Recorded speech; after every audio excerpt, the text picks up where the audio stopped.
fantastic. I actually found my very first book at 11. I was a sneaky little sister, and my older sister actually brought home her book bag, and she's very secretive and giggly and thinks she's a secret agent. So I say, okay, the fastest way to get your younger siblings involved in your business is to what? Tell them they're not invited. So I said, okay, wait till she's asleep and see what this is. And it turned out to be Wicca Guide for Solitary Practitioner by Scott Cunningham. And so I'm reading it by the light of the gas station down the street. I'm not even going to risk a flashlight. And I never looked back. At 18, I did my very first coven. You know, a lot of people even talk to you until you're at an adult age, even if you have a supportive parent or two. And so I was really lucky that the minute I turned 18, I ran out and joined the first coven you could find. Never do that. Date around a bit. It's good. Make sure everybody's on the same page. Meet the people, get to know them. Don't marry the first person you had coffee with. Exactly. So it was a lot of fun. It was a Gardnerian-based branch, and I stayed there for 6 years. I was in a very tragic motor vehicle accident, so I needed to take a break and work on not dying. They told me I'd never walk again, and I said, "You've never met me." I have other plans. we have separate plans. We do. I was really lucky to be initiated into a separate tradition. A couple years later in Delaware, there's a lot of Assembly of the Sacred Meal, which is started by David Eagles Jr. and some of his partners. Really fantastic in our area. And in 2017, I signed a contract with Weiser and started writing for them. My very first book, Blackthorn's Botanical Magic, came out in September of 2019, and I never looked back. 5 books in 4 years is a heck of a legacy. Isn't it? Right now I'm working on signing the contract for the sequel to Blackthorn's Botanical Magic, probably this week. So that'll be the next thing out.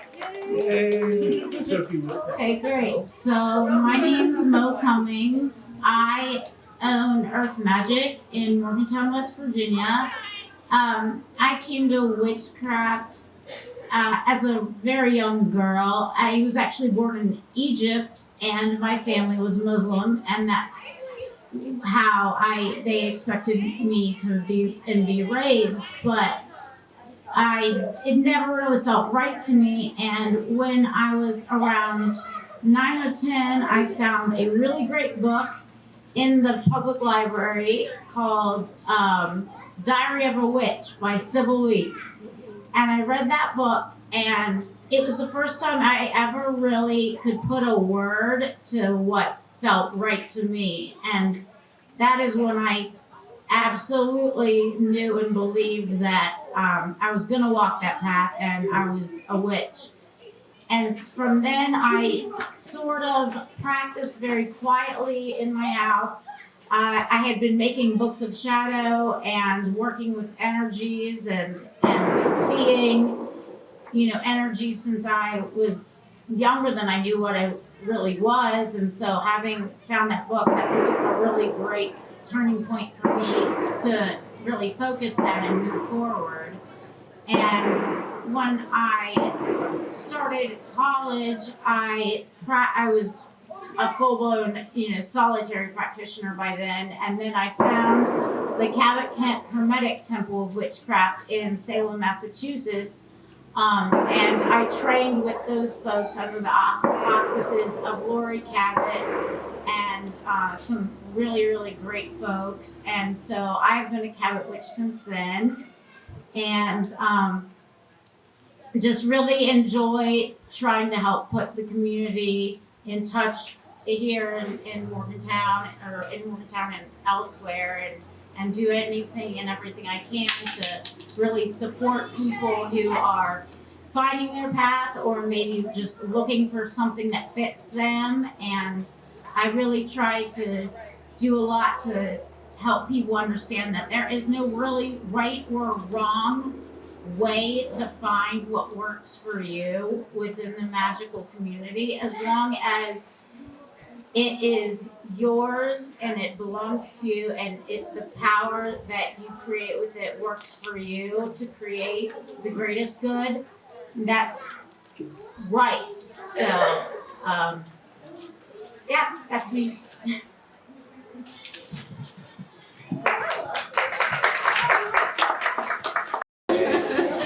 So my name is Natalie. I am the owner of the Pendulum's Path LLC. I'm also located in Morgantown, West Virginia.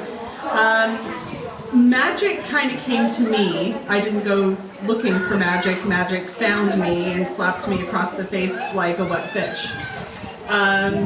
I'd been going into therapy for some PTSD. I'd had a really traumatic life, as most magical practitioners have had.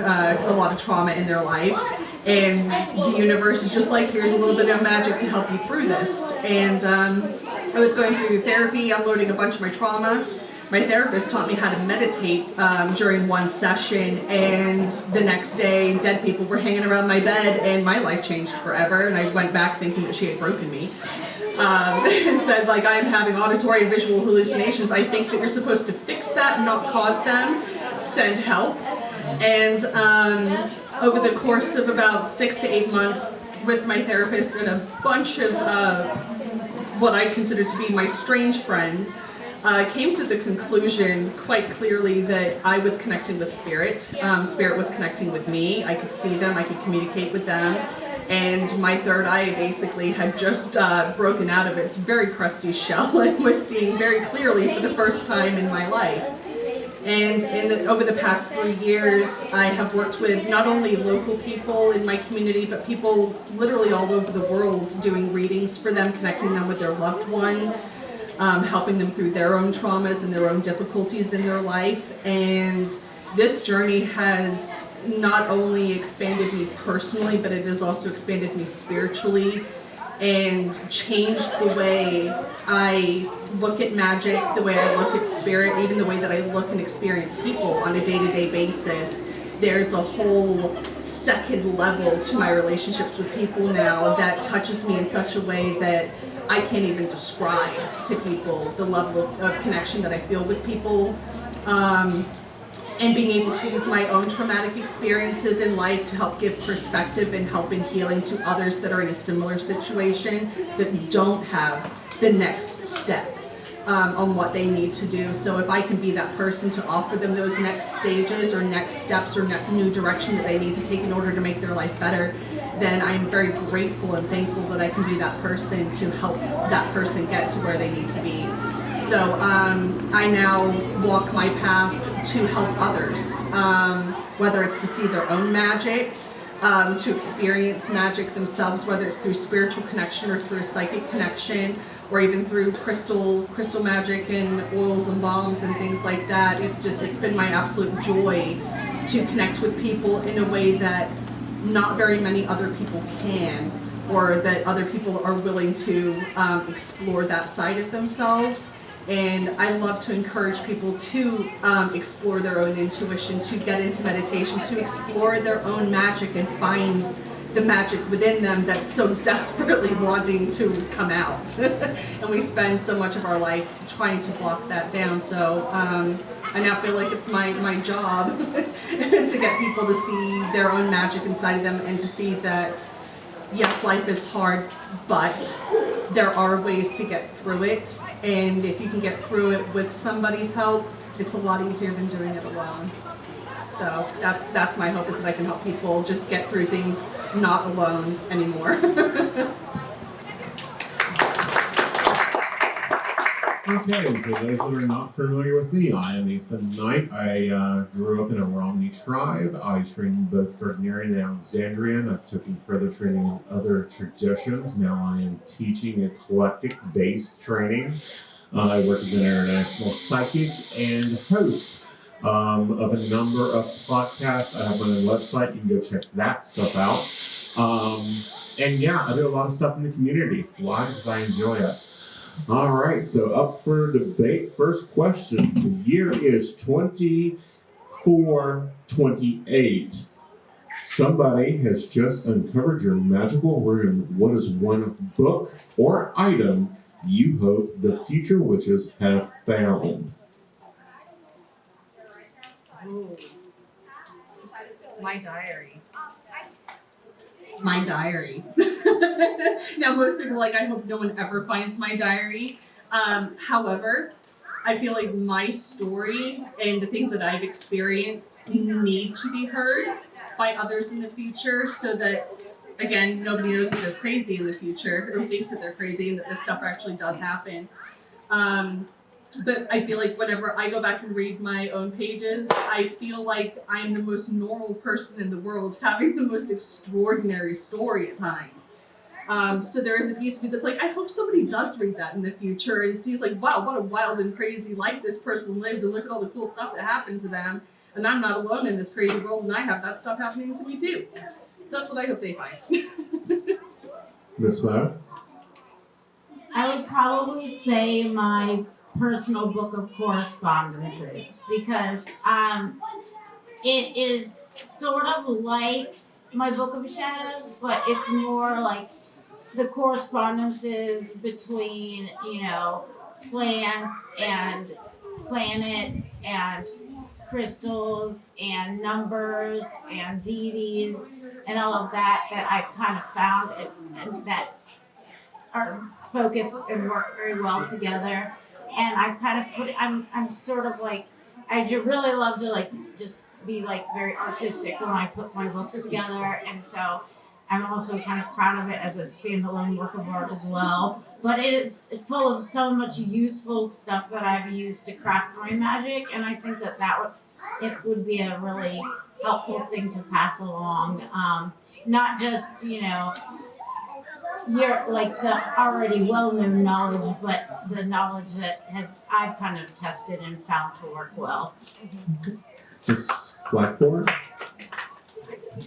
I know I'm supposed to say, protection magic or one of my other books, but honestly, Judika Isles' Book of Mystic Saints and Sages is really fantastic, but it gives permission to people to understand the magical connections between the spirits that other people understand and the way that we interact with them on a magical level.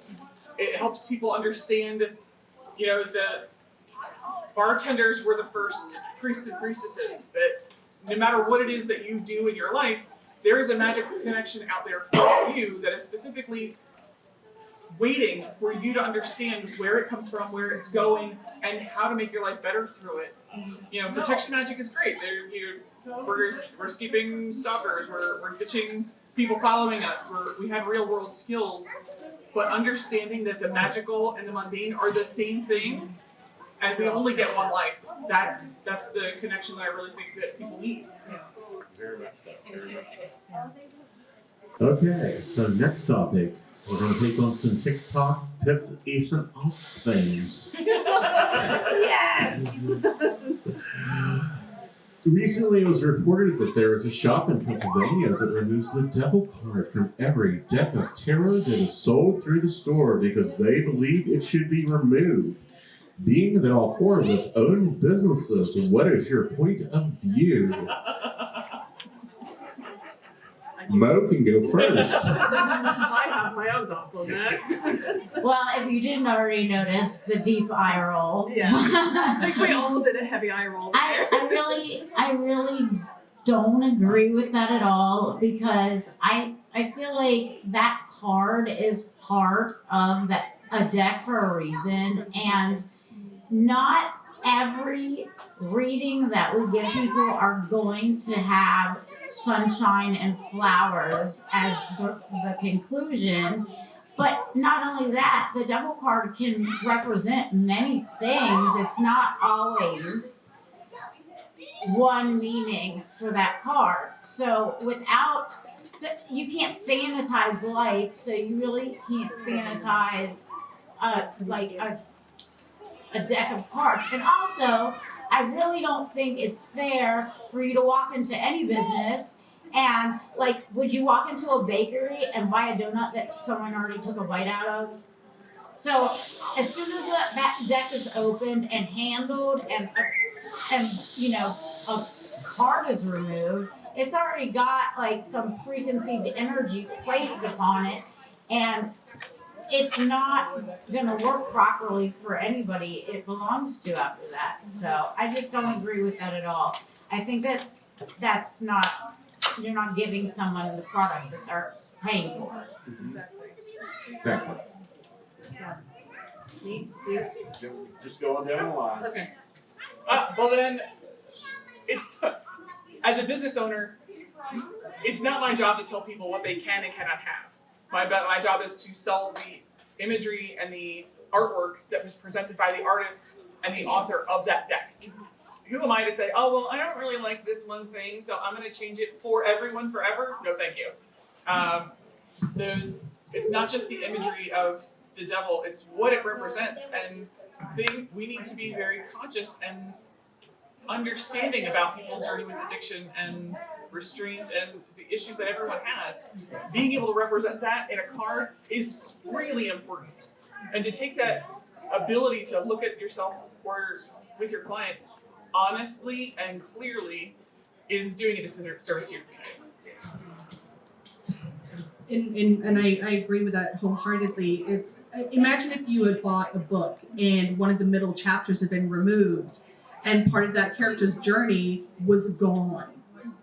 When we look at tarot, it is literally the story of the fool, right? It's the fool's journey. So if we are removing a difficult, maybe distasteful part of that journey, it's still a valid part of that person's journey that needs to be looked at, celebrated, examined, broken down, whatever. So if somebody is having issues, like I said, like with addiction or manipulation or a toxic partner, toxic relationship, whatever that is, that devil card represents that darkness that's in that person's life. And if we're not bringing that to light and acknowledging that for our client, then I feel like we are doing them a disservice by removing that part of their life because we don't feel that it's valid enough to bring light to that. Because a lot of time clients are coming to us because they're in a very dark place.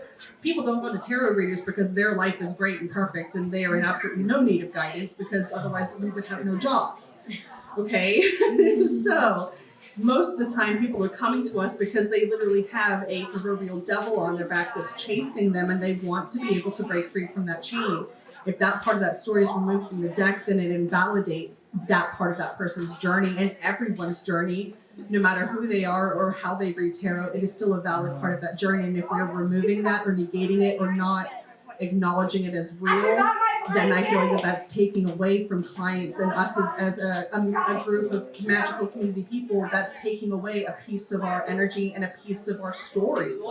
And it kind of angers me that people are like, we're just going to take that out because it makes us uncomfortable. It's supposed to make them uncomfortable. It's the devil card. It's not supposed to make you feel happy and sunshine. It's not the sun card. It's the opposite. Well, depending on the card.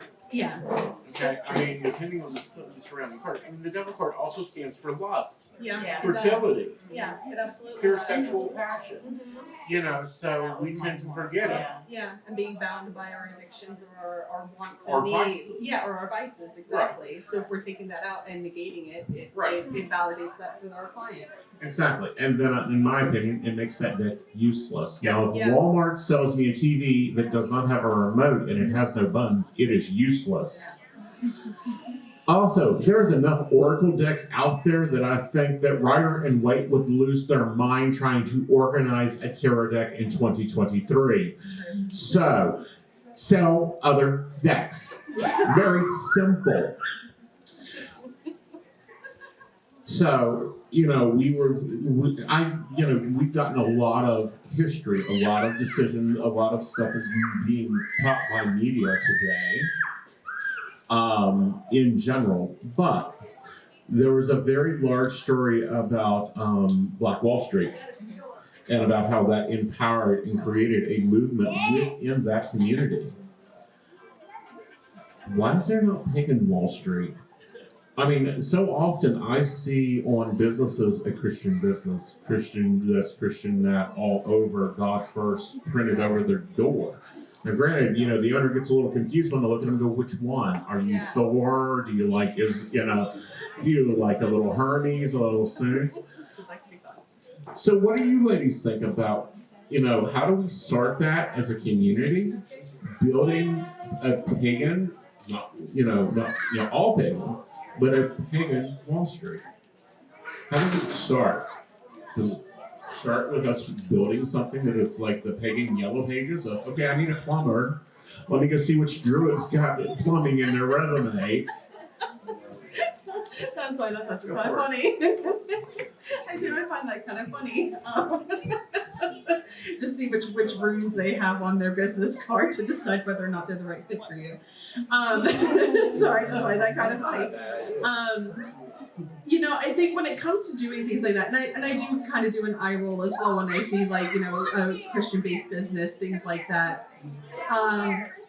It kind of irritates me as well because it does kind of exclude all religions. It really does exclude. It's very much, it kind of feels like it's, I don't even know the right word. It's almost like it's like a low-key prejudice in some ways, I think. I'm trying to figure the right word to give it, but that's the best word I can use. It feels like we are being excluded by not being included in our right to celebrate our religion and our beliefs. Whether we own a business or not, I feel is irrelevant. There should be inclusivity all around in general. But I mean, in my opinion, this is just me. I would just literally put on my front door a pagan business and hope that the right people see it and that the wrong people don't see it.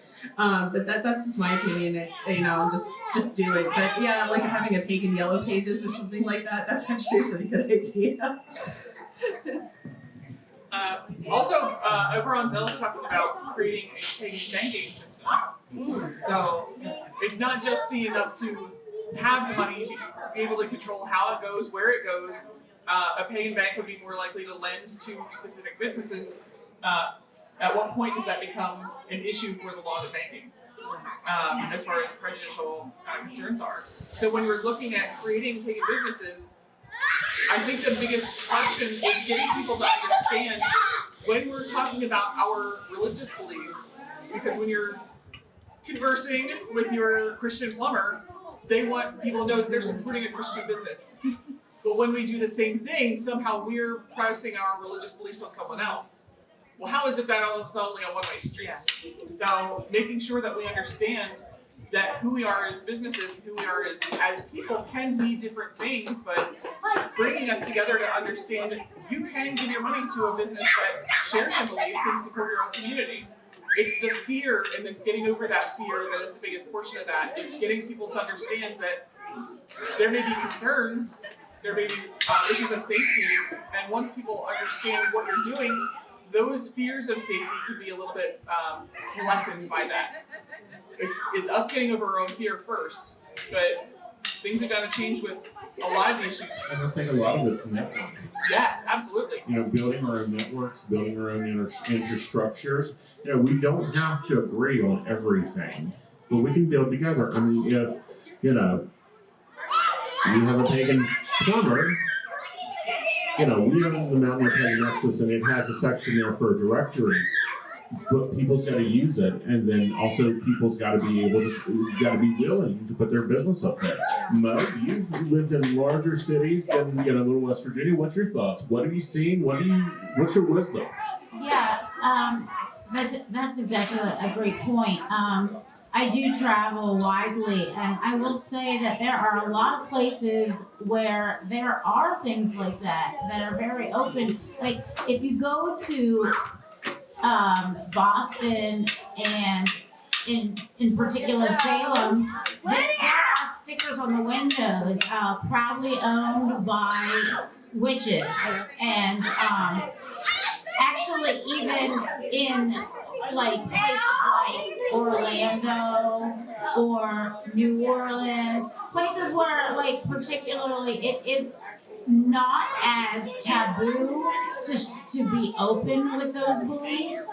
There are businesses that are proudly owned by, and they have that on their window, and I know for myself, I tend to go to those businesses more, support those businesses more, because I understand, the struggle of trying to do that in a place like West Virginia, where not necessarily there are fewer of us, but there are fewer of us that are connected and networked in. I can tell you there are businesses in Morgantown, like the gentleman that does all my signage for my business, he's a witch.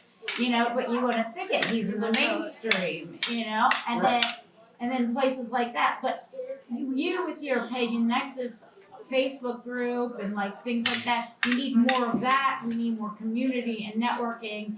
And I know it's been hard in the past few years because of COVID, but getting back together to have like gatherings, not necessarily for any particular reason, but to just gather and share ideas and have maybe like outings and things like that, which is what my business used to do. But like I said, we had to fall away from that with the COVID and everything.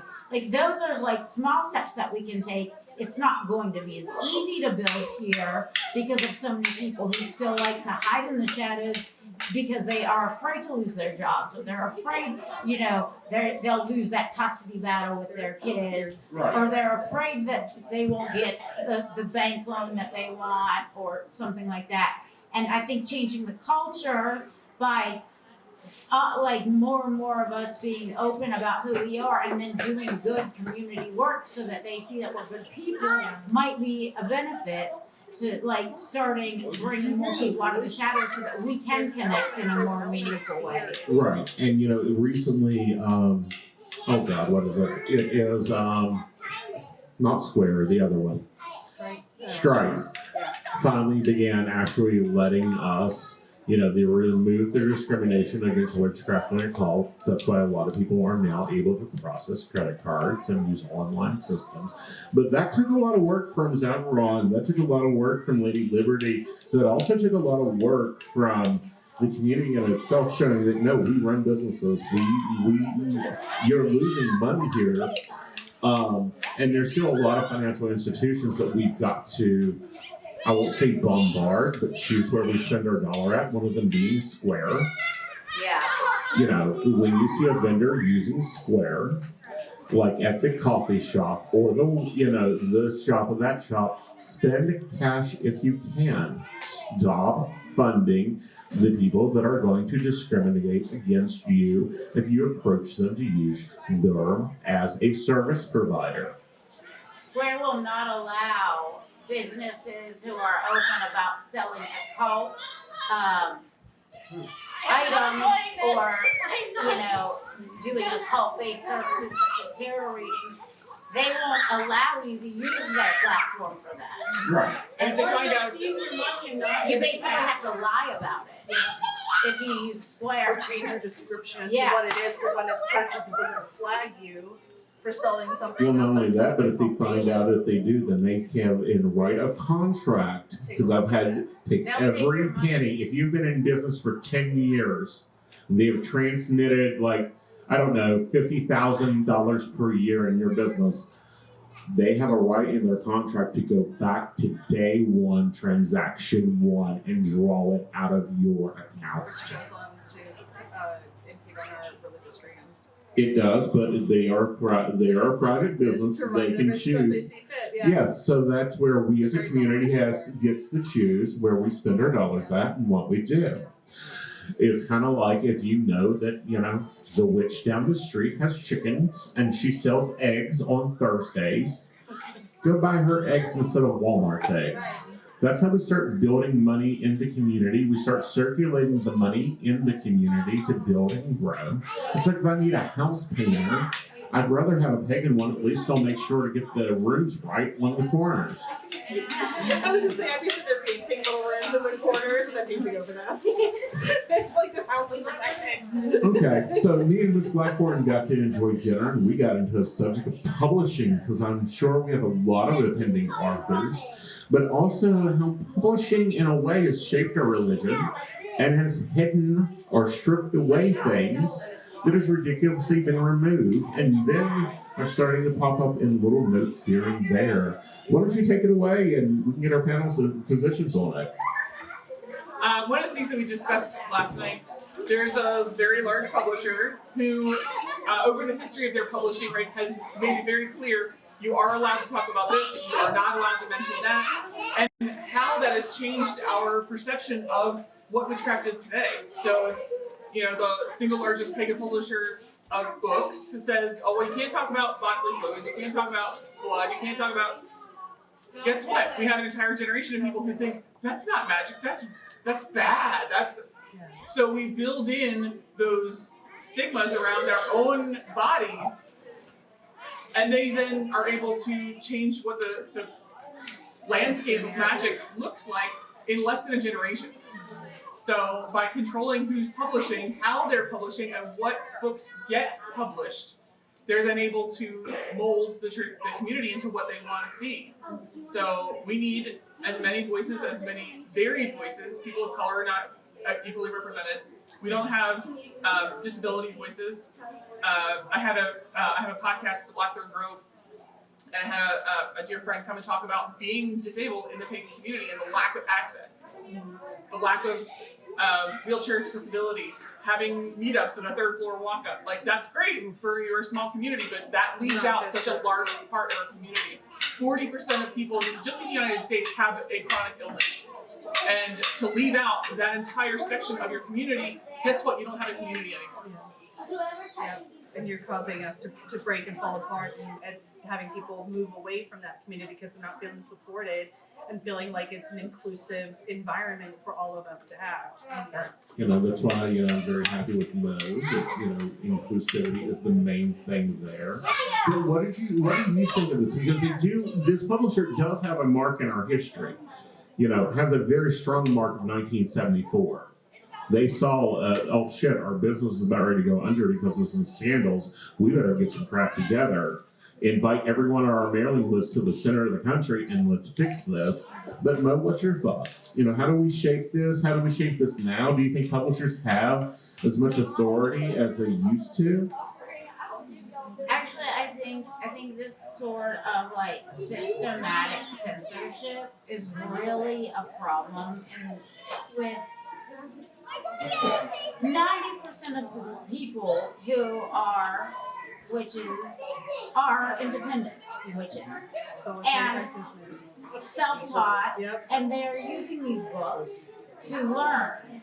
And so if that's the case, and a large chunk of the book, a large chunk of our history and a large chunk of our practice and the reasoning behind why we used to do things this way, we do things this way. Yes, witchcraft has evolved from what it was in the past. That doesn't necessarily mean we should sterilize that past away from these new practitioners who should be able to understand and have a grasp about where we were and where we are.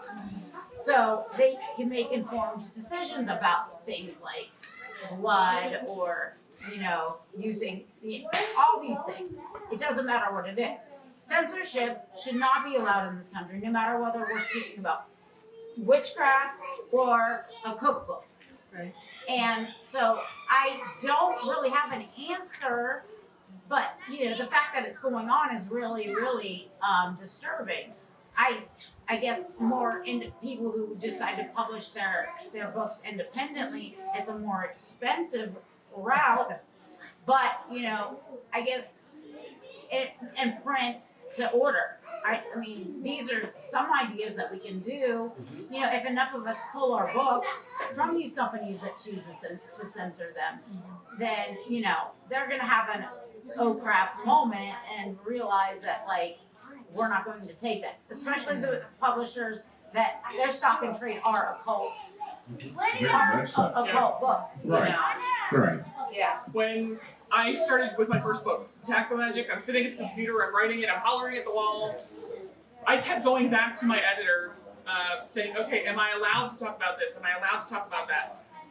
My very first coven, I joined at 18, my high priestess was Silver April. And she's talking about the things she's not allowed to talk about, not allowed to talk about, not allowed to talk about that. And so I came in with this idea that I need a list of all the things I can't talk about. And my editor said, no, sweetheart, we are the midwives for your vision. Whatever it is that's going on, like, we'll work it out, but this is your book. We don't have rules and regulations for what you're not allowed to discuss. This is your book. Go and make it what it needs to be. And that's the attitude that we need to have. Everyone has a singular voice. The four of us could sit with a pile of 5 books and write 3 different chapters for each book. And you know what? They're going to be completely different. Even with the same rights, resources, materials, time frame, they're going to be completely different. Your voice is important and your voice is needed now. Very much so. And also, your voice needs to be used. People get very annoyed with me when, yes, history's important. Yes, some rituals, that's how it's done. Don't mess with it. Other ones, get your creativity up. You never know. You may make an offhanded comment like, "Blessed be, Mary part," at the end of your circle, and it becomes permanent history. And now everyone says it like it is hello and bless you. Even though I am not a published author, I do have my thoughts and opinions on this as well. I feel like removal of information is just as harmful as printing misinformation or wrong information. Because when we are looking for guidance, when we're looking for education, we're looking for the answers. If somebody has intentionally left out or removed information that is going to help that person, or it is a core part of that storyline or recipe, whatever. It's like you get a recipe for chicken salad and they literally did not tell you how to cook the chicken. It's the biggest part of that ritual, whatever it is that you're doing, whatever education that you're searching for. So if somebody is intentionally prohibiting you from gaining that education, that to me is just as bad as somebody giving wrong information or leading you down the wrong path. It kind of goes along with like removing of the double card. You're removing a piece of that story. It's a piece of information that was meant to be taught. It was meant to be there for people to see, or at least somebody had the intention for it to be read and learned and listened to. And if somebody else is intentionally coming along and removing that, it changes everything. I think just long term, it changes everything, not only for the author, because that's removing a part of them that they poured into that book or wrote into that piece of literature. That's a piece of them. That's a piece of their soul. And then someone's coming along and saying, "Yeah, I don't like that part," and it's not okay. I disagree with it. Right. Well, it's like we're going to move on also to a topic that kind of TikTok. It's a TikTok topic. Only Rodney are allowed to read tarot, according to TikTok. Yeah. Okay. Okay. Only saging is a closed practice. Palo Santo is a closed practice. Cleansing is a closed practice. Ritual circle casting is a closed practice. Can we talk about some of these labeling of closed practices? Because my opinion is, if it has ever been printed in a book, it no longer becomes a closed practice. If an author releases a ritual in her 101 book or in a follow-up book or whatever, it is no longer closed, in my opinion. Now, of course, Ms. Mo is Catholic tradition. What's your view? So, as far as closed practices, with respect to circle, I don't think that that should be considered a closed practice.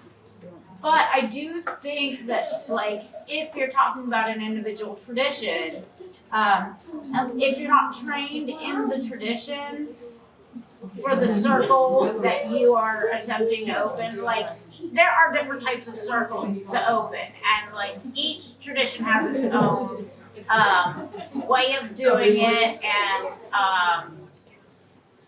the training that it takes to do the circle in that particular way is part of learning that tradition. So while I don't think opening and closing a circle is a closed practice per se, and most certainly you can do it in any way you choose, if you're going to try to replicate a tradition that you haven't yet been trained in, it can be done incorrectly. Now, as far as Palo Santo and saging and things of that nature, I don't think that any of those tools are closed practice. I think that all the indigenous practitioners of that sort of energy cleansing and magic, those are traditions that have been passed down, yes, within their culture, but those plants and those resources are given to us by the gods, and I don't see how it can be a closed practice when almost every tradition, whether you're a Christian or a Wiccan or a pagan or a witch or a druid, they have ways of using things like smoke to cleanse and consecrate and sanctify space. So I don't believe that those things are closed practices. I don't believe that a circle is a closed practice. I believe that certain ways of doing things can be considered closed practice within a tradition. The ritual surrounding it, like the words or the particular way you do it, can be closed practice only because it requires some sort of education to do it in that particular way. But for the solitary or the individual practitioner, I think that it's just as powerful and just as valid for you to come up with ways of using those tools and ceremonies in your own way that work just as effectively. I got this question a lot when I was writing Sacred Smoke and when it first came out, because there's white sage on the cover of the book. I actually fought for them to use lavender instead, and they're like, oh, this is what we have. It is such an important conversation to be had, because as a person outside of that tradition, coming, set a bundle of sage on fire, okay? That is not smudging. You are not trained in that practice. That is not it. It may look like the same practice, but you were not trained. You don't have the understanding, the ritual guidance, the training to enact that practice. Just lighting something on fire is not the same thing. If you pour a glass of meat on the ground, I mean, you spilled a drink. Yeah. Without the libation portion, without that prayer to the gods, it's just a spilled drink. Without understanding and training and using these tools in a way that is used by specific indigenous cultures, you can't do it. It's not the same thing. If you want this practice, go and find someone who's willing to train you, because otherwise you're mimicking rather than actually performing the sacred duty. So rather than that, find something that's based on your own culture, on your own practice, on your own personal history. Sitting down with ground lavender, you are going to bring all of your past history with that flower to you, to that ritual. So if you're allergic to lavender, you know, you automatically have that reaction that says, oh, this is not good, I don't want to use this. Because you already have that personal history with that plant. You're bringing every bit of your own personal history every time you interact with a plant, with a person, with a practice. We cannot divorce ourselves from our own personal history. We can do therapy, we can do shadow work, we can integrate those pieces of ourselves, but you cannot rewrite your own personal history for ritual fads.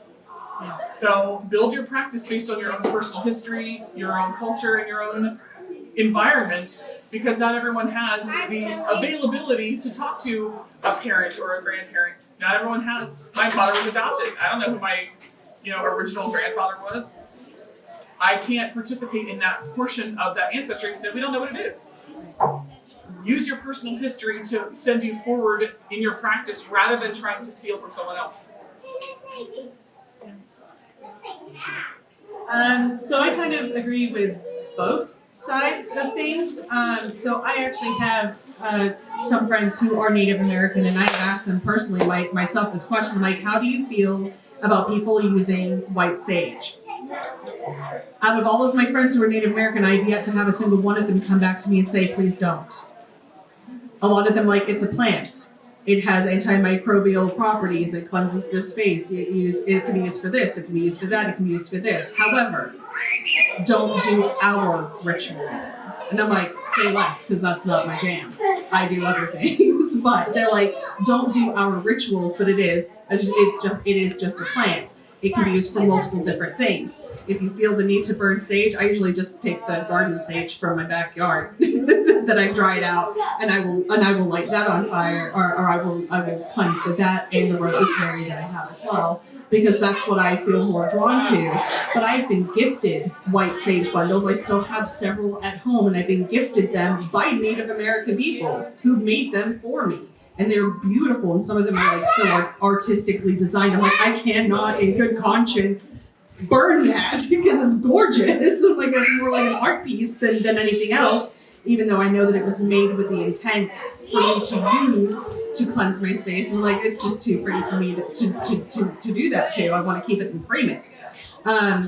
In my opinion, if something is if you're given permission by somebody who practices that path or walks that path and they are okay with you doing it, then I would take that permission. But again, it's like I don't burn white sage. I have some at home. It's been gifted to me. But in my personal opinion, if somebody says we don't appreciate you doing this or copying us because you're not part of this community, then give them that respect and follow your own path. But if someone gives you a gift of something and says, hey, I want you to use this, or I invite you to be a part of this, then if you feel, inclined to do so, then go for it. It's like with everything in magic, a lot of it is through invitation. We invite you into our space, we invite you into our circle, we invite you into our practices. So if you're being invited or gifted a portion of that practice, then take that in as a gift. Okay, and I think that everyone brought up good points, but 2 points is, one, how I use sage is not going to be how someone else uses sage. They're going to use that practice differently. Me and Mo can both do sage cleansings. We're going to do them differently because she's been trained differently than, say, a Native American shaman than I do. They may look the same, they're different. There's a clear balance there. The other thing that we have to remember, and Phil, you brought up a great point too, and everyone else can chime on this. Every Native American she's spoken to is like, what are you talking about? That's not my problem. It's like we had a lot of comments about Barefoot Gypsy being the store of the year because they've got the word gypsy in there, and I'm like, and? Because, it's not a problem. Hello, the King of France, when Romney arrived in France, they were literally, well, what do we call you people? Itcher. And they wrote it down as gypsy. We've been called that for 400 years. Most Romney don't care. It's just a word. It's furthermore, most people complaining about the word aren't Romney. So for some reason, people start getting offended for people when it's not even their problem. Thoughts? I agree. Anyone? That was my thought. I agree with you. I agree. I don't really understand that the culture that is like prevalent now, where like, and especially online, where like people they chime in with their outrage about something that isn't even involving them or their group, and it's like you just are looking for a reason to be upset About something. Right. I think that energy should be put into something else. I have a thing with my neophytes and those if they get upset about something and it's not their problem, I give them more homework. Because that's the energy they need to put to use, cleaning their basement out or, working on their mental thinking by cleaning out their attic or, getting up and, helping the lady down the street get her grass mowed or, some type of building into your own community. I have a very large opinion that, we tend to feel like we need to isolate as a community. Oh, we're pagan, you're Christian, we can't help you. Oh, you're pagan, we're Christian, we shouldn't be at your soup kitchen because you're doing this and we're not that faith. I'm very much not that opinion. I would much rather put idle hands to busy work, taking care of the elderly, feeding. Remember, we are witches. That means we are responsible for all communities. And that includes cooking a pot of soup. Because I'm telling you, there's a many shadow books that have soup in there for like 400 people. If you don't have one, find an old crone. I'm quite sure she's got the recipe. One of the oldest tales I've heard is, of witches, taking care of the dead and running out of milk and taking the washcloth. out to the woods and chopping into an oak tree and hanging that washcloth and chopping that up and drawing milk out to be feeding the person who's going to die. So that's folklore, but that's important folklore because it doesn't talk about, everyone fascinates into the magic of the axe and the washcloth. No one focuses on what the witch was doing to begin with. I see you looking at me. When we talk about the way this is processed, it's very singular. This is the thing I'm mad about this week. This is the thing I'm mad about next week. This is the thing. So we're mad about the popular thing, and meanwhile, the minorities in our community are screaming, "Why aren't you listening to me?" No, I'm going to speak over you because I know that. No, you don't. No, you don't. Instead of helping your neighbor by saying, well, she's offended, and so I'm going to tell. We can speak for ourselves. Being a member of the disabled community is not easy. But I'll be darned if someone's going to tell me how I feel about my treatment, my lived experiences. Don't do that to people. Yeah. Don't invalidate my human experience. Don't invalidate our experiences. All right, and I'm sorry, I know that we are a lot of eclectics, but there are some traditionalists, and most traditionalists has what's called a man in black. That's their job. To make sure that ritual grounds work. There aren't branches and stuff to make sure that people that are disabled have an ability to figure out how X goes to Y and Y goes to Z. And I know I'm running out of time, thank you. But I'm also using my time because you gave me extra. It's Amy's turn. Oh, okay. Okay, crap. Okay. Well, then you can finish your sentence because we're. All right. Final thoughts, and also I want to throw in because we may have some newbies. If you have someone that's never heard of witchcraft, what is the absolute most important book they go read that has not been printed within the last 15 years? Somebody else go first. I don't. Mine will be first. I didn't study that. If you have not done much study, I highly recommend you go get King of the Witches. It is not a fully book of witchcraft. It's also talking of the times and it tells. It wasn't these big, large party and events. Sometimes it was just sitting at home. And also, if you want to learn stuff, be sure to go check out aesonknight.com. Yes, do your own plugs and marketing throughout, and we'll go backwards. And if you want to find me and seek me out, you can visit me at thependulumspath.com and also on Facebook at The Pendulum's Path as well. You can find me everywhere. Which book? Which I don't know how to answer that. I don't have an answer for that. Okay. I don't have an answer. A lot of times I say Wicked Guide for Solitary Practitioner by Scott Cunningham because it's so many people's very first book.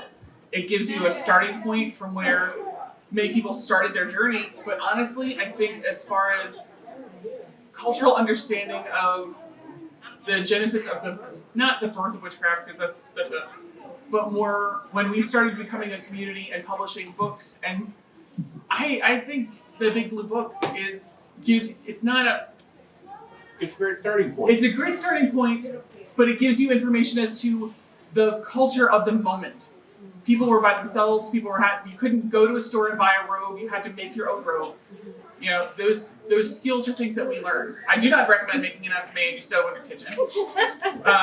But it tells you how hard it was to be a practitioner because that was the thing you had to concern yourself with is how am I going to practice without these things because there aren't stores? Well, now there are. What does that look like at that point? I have the first 4 of my books over at the tent at the corner. Blackthorn's Botanical Wellness will be out on Halloween, and I'm really excited about it. My publisher is very nervous about talking about chronic illness and chronic pain in a witchcraft book. They're like, oh, that seems kind of niche. Again, 40% of people in this... Baloney, it's not niche. Thank you! Okay, every witch I know right now are in some in my memory, and also every psychic I know normally has a chronic condition Most of them have a caffeine addiction, and most of us are trying to cope with chronic fatigue to begin with. So I think the book will be great. Yeah. Miss Mo? So the book I would choose to recommend to anyone who is interested in getting started with magic of any sort would be The Cavalion by the Three Initiates, because it doesn't really talk about like the practice of witchcraft in such a way as how to perform it, but it is a really great book that speaks upon like the laws of magic and the way energies work and the greater scope of like the universe and the earth and things like that. So before you ever even decide whether you want to walk the path, it gives you a really great idea of what the path is. What to expect. Yeah. It's a nice travel guide. And, yeah, of course, plug your stuff, darling. Oh, also, my name is Mo Cummings. Again, I own Earth Magic. It's a crystal and metaphysical shop in Morgantown, West Virginia. And I would love it if you came and checked it out. All of my peoples that come there are like family to me. And I just love meeting new faces. So many blessings to everybody, and thanks for listening today. Thanks for joining the panel, guys. It's been great. I love having diverse conversation. We do this every year, and there are some people, if they're here, they're getting tagged because I love their voice. Guys, I hope you've enjoyed. I hope you've learned something. If you got questions, grab whoever said whatever pissed you off, and feel free to have a conversation with them. And